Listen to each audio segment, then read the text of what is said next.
आज मी तुम्हाला मुलांच्या टिफिनसाठी मस्त अशी रेसिपी बनवून दाखवणार आहे। रेसिपी बघितली की लाईक आणि कमेंट करायला विसरू नका। तडका पॅन ठेवलेला आहे आणि एवढा बटर घेतलेला आहे। बटर चांगलं वितळून घेऊया आपण। बटर चांगलं वितळलेलं आहे। 1 चमचा आलं कुटून घेतलेलं आहे, तुम्ही कापून जरी घेतलं तरी चालेल।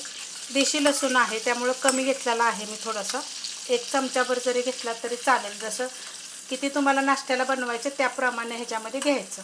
आता हे थोडं 1 मिनिटभर मी चांगलं परतून घेते, म्हणजे लसणाचा कच्चापणा जाईल आणि चविष्ट लागेल एकदम। लसूण बघा मस्त असा भाजला गेलेला आहे। खाली उतरून घेते कारण की हे ना जास्त गरम असलं एकदम करपून जाईल। असा हलकासा गोल्डन कलर आला की नाही हे काढून घ्यायचं। मग बघा अशा पद्धतीत लसूण झालेला आहे, एकदम क्रिस्पी झालेला आहे। आता ह्याच्यामध्ये मी काय करणार आहे माहिती आहे का, चिली फ्लेक्स चमच्याच्या मापाने अर्धा चमचा मिक्स करून घेते। गव्हाचं पीठ मळलेलं होतं माझ्याकडे, ते मी घेतलेलं आहे।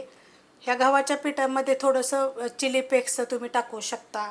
तुम्हाला पाहिजे तर थोडीशी कोथिंबीर, थोडासा बटर टाकायचं, तर तसं पण तुम्ही टाकून मळू शकता, तसं पण छान लागेल। आता आपण ही लाटून घेऊया। चपाती लाटून घेतलेली आहे, जास्त जाड पण नाही जास्त पातळ पण नाही लाटलेली।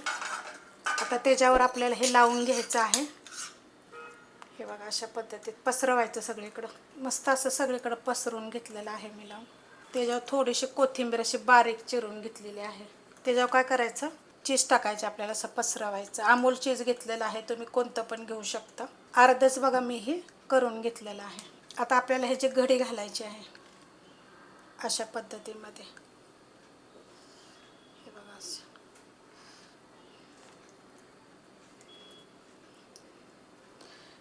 असे, ह्या थोडीशी अशी हवा भरती तर असं दाबून घ्यायचं।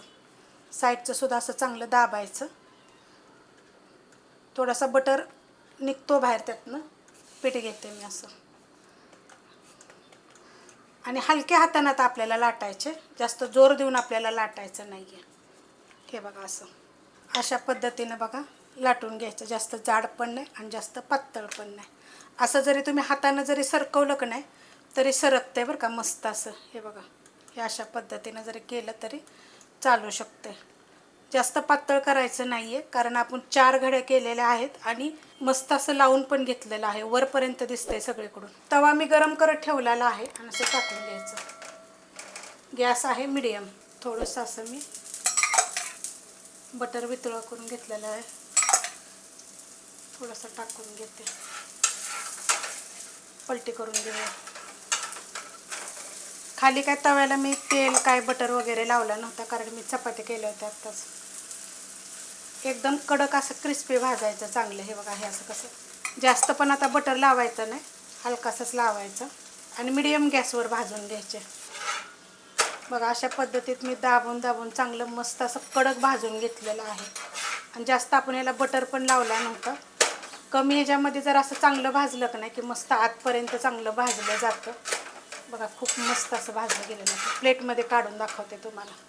हे बघा आता हे कशाबरोबर खायचं, तुम्ही टोमॅटो सॉसवर खाऊ शकता, म्हणजे जी मुलांना आवडेल ती तुम्ही द्या त्याच्याबरोबर खायला। जर कोरडं जरी खाल्लं तरी पण चांगलं लागू शकतं।